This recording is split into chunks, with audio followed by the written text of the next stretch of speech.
Alors bonjour, je vais vous présenter l'élastographie du sein en pratique. Et je travaille dans un cabinet libéral à l'Institut de radiologie de Paris. Alors les principes. L'élastographie Sharewaves, c'est un examen rapide et non invasif. Il va au-delà de la simple analyse morphologique. En fait, on génère une onde de cisaillement et on mesure la vitesse de l'onde qui est corrélée à la dureté des tissus. Ça se fait en temps réel. On obtient une cartographie couleur, là, que vous voyez en rouge, et on peut également, sur une image figée, faire des analyses quantitatives. Donc le principe, c'est qu'il y a une nette différence de dureté entre les cancers et les lésions bénignes. Les lésions malignes, les cancers, sont en général plus dures et moins déformables que les lésions bénignes. Elles s'accompagnent d'une zone périlésionnelle qui est également dure, et l'élasticité, est exprimée en kilopascal. Donc en pratique, on a l'échographe. Lors de l'échographie, on a simplement appuyé sur un bouton et on obtient la cartographie couleur. Une fois l'image figée, on peut faire plusieurs mesures. Donc, il est également intéressant de mesurer l'élasticité de la graisse périlésionnelle et considérer le rapport de la lésion sur la graisse, car ce rapport est supérieur pour les lésions malignes que pour les lésions bénignes. On admet les ratios suivants. Emax de moins de 80 kPa et une forme ovale, c'est très évocateur d'une lésion bénigne. Emax supérieur à 60 kPa, à 160 kPa, très évocateur du malin. En pratique, on utilise 120 comme mesure. Et le ratio également, lésion sur graisse supérieure à 10, est très évocateur de quelque chose de malin. Enfin, très important, l'homogénéité de la cartographie couleur, c'est très prédictif de la nature de la lésion. 95% des lésions homogènes sont bénignes et 83% des lésions hétérogènes sont malignes. C'est presque ce qu'on utilise le plus en pratique. Parfois, l'élasticité ne peut être calculée quand la déformation de la lésion est trop faible. C'est parfois le cas de gros cancers infiltrants qui sont très rigides. Les kystes ne permettent pas de générer des ondes de cisaillement et ils peuvent apparaître comme des zones noires de vide de signal à l'endroit de l'hypogécogénicité en échographie mode B. Donc il y a multiples publications sur le sujet, et pour synthétiser tout ça, les intérêts, c'est vraiment une meilleure caractérisation des lésions mammaires. Ça permet de diagnostiquer des cancers sur des images qui étaient peu suspectes, de passer de la classification ACR3 à 4, c'est-à-dire de faire une biopsie. Ça permet également d'éviter des biopsies négatives, donc de passer de la classification 4A, 4 faible, à la classification 3. En fait, en reclassant ACR3 les lésions ACR4A qui apparaissent bleues sur l'élastographie et ACR4 les lésions ACR3 qui apparaissent rouges, on augmente nettement la spécificité de notre échographie. Ça permet également de rassurer sur des images peu suspectes en évitant des surveillances rapprochées. Donc la classification 3 qui fait faire des surveillances rapprochées peut être retransformée en classification 2. Un petit mot sur le creux axillaire, ça fait partie intégrante de l'examen mammaire. Donc quand on fait une échographie mammaire, on regarde systématiquement les creux axillaires sous les selles. Donc comme pour les lésions mammaires, l'élastographie, c'est en complément d'imagerie morphologique. Il y a plusieurs articles qui ont montré une dureté plus importante des ganglions qui sont métastatiques. Et ces études ont été confrontées aux résultats du curage. Donc vous voyez par exemple sur l'image, il y avait un petit ganglion profond. On met l'élastographie et on peut faire des mesures. Là, il apparaissait bleu, il était effectivement non métastatique. Là, je vous parlais, c'est une aire difficile à analyser, le creux axillaire. C'est également le cas d'ailleurs pour les lésions qui sont près du mamelon, dans le sein, ou les lésions de petite taille. Donc voilà, en pratique, en image, vous avez à gauche une image qui est ronde, de forme bien définie, donc de contour net. Et de l'autre côté, alors sur le dessous, l'image toute noire, ça correspond à une prothèse mammaire, mais juste au-dessus, il y a une lésion qui est de forme mal définie, de contour flou, qui est elle-même hétérogène.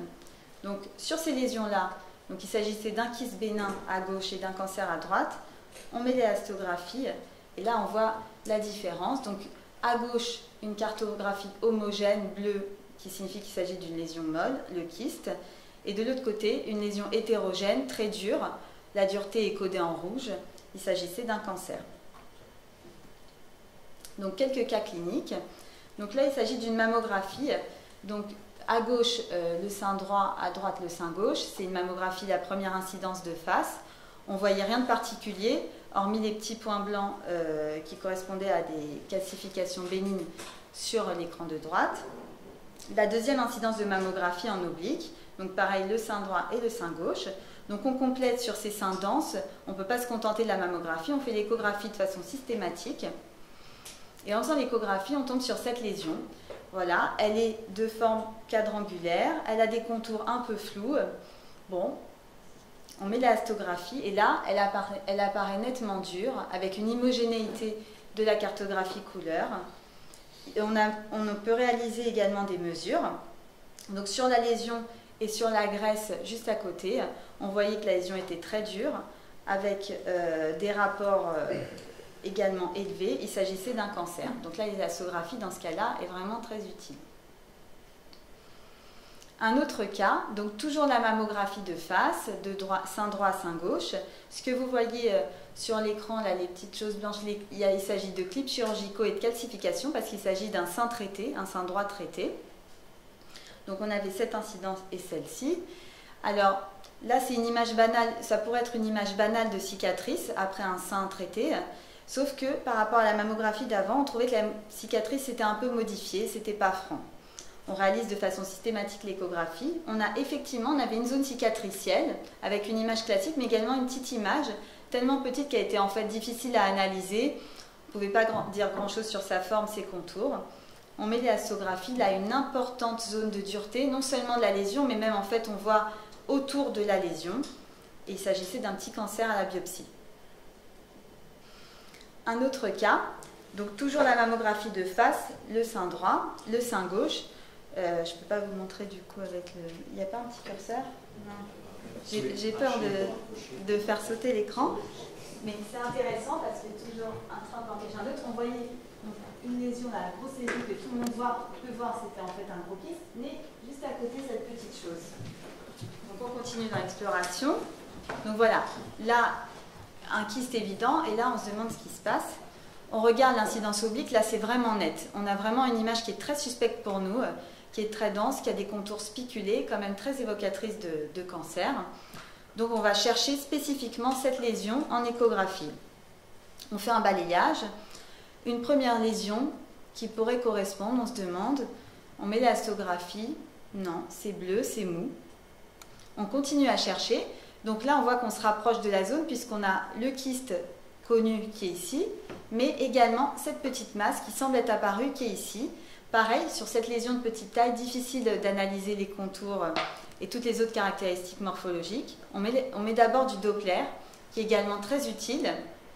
On voit que c'est une lésion qui est très très vascularisée, qui présente de nombreux vaisseaux. Ensuite, on met l'élastographie, encore une fois, donc une zone très dure. On avait fait la biopsie, il s'agissait encore une fois d'un cancer. Encore un cas, donc la mammographie de face, sein droit, sein gauche, et on avait cette petite lésion qui paraissait pas inquiétante car elle avait des formes, un contour bien net. On regarde sur l'incidence oblique, on retrouve notre petite lésion qui nous a l'air quand même fortement bénigne, mais qui est apparue par rapport à la mammographie d'avant. On fait l'échographie. Également, là, toujours une forme ronde, une lésion très noire, des contours nets. Ça avait fortement l'air d'un kyste. On met l'élastographie, c'est concordant. Il s'agissait effectivement d'un kyste. Alors, un cas qui est un peu plus compliqué pour nous. Donc, toujours, on commence par la mammographie de face, sein droit, sein gauche. Et là, on voyait en fait, non pas une masse, mais une distorsion de la glande. Si vous voyez, là, il y a un petit centre noir et il y a comme des petits spicules qui partent partout. On retrouvait également cette anomalie, cette distorsion de la glande ici. Je vais vous le zoomer. Donc ça correspond à ça. Donc là, pareil, on va chercher spécifiquement une lésion qui correspondrait à l'anomalie mammographique. Donc on fait l'échographie et en fait on retrouvait simplement cette lésion qui était un placard avec plusieurs kystes dedans, qui était plutôt évocatrice de quelque chose de bénin, mais on n'avait pas d'autres lésions. On a mis l'élastographie. C'était une lésion très dure. On a fait la biopsie. Vous voyez donc l'aiguille ici de biopsie. Et il s'agissait quand même d'un cancer. Alors, pour vous montrer que ce n'est pas toujours facile, déjà en échographie classique, donc deux lésions, on dirait les mêmes, hein, elles sont noires, elles sont rondes. un peu d'aide si on met l'élastographie. Il y en a une qui est molle, qui est bleue, l'autre une cartographie hétérogène, des zones de nette dureté. Il s'agissait d'un kyste à contenu épais à gauche, d'un cancer à droite. Voilà, encore deux lésions qui ont l'air vraiment d'être les mêmes, hein. Des lésions ovales avec des contours nets, un grand axe horizontal, vraiment, voilà, essayez de deviner lequel est le cancer. Un peu d'aide, là il s'agit du Doppler, hein. On voit bien qu'il y a une lésion bien plus vascularisée que l'autre. Et encore un peu plus d'aide, là il s'agissait du fibroadénome bleu à gauche et d'un cancer à droite. Encore une fois, hein, deux lésions qui se ressemblent, des lésions hypoéchogènes, des contours finalement pas très bien définis. Il y en a un qui a un cancer, un qui est bénin. On met l'élastographie, mais là c'est facile. Il s'agissait d'une dystrophie fibreuse, d'une lésion bénigne à gauche et d'un petit cancer à droite. Mais attention, hein, l'élastographie ne résout pas tous les problèmes, elle doit quand même être intégrée à la morphologie et au contexte clinique.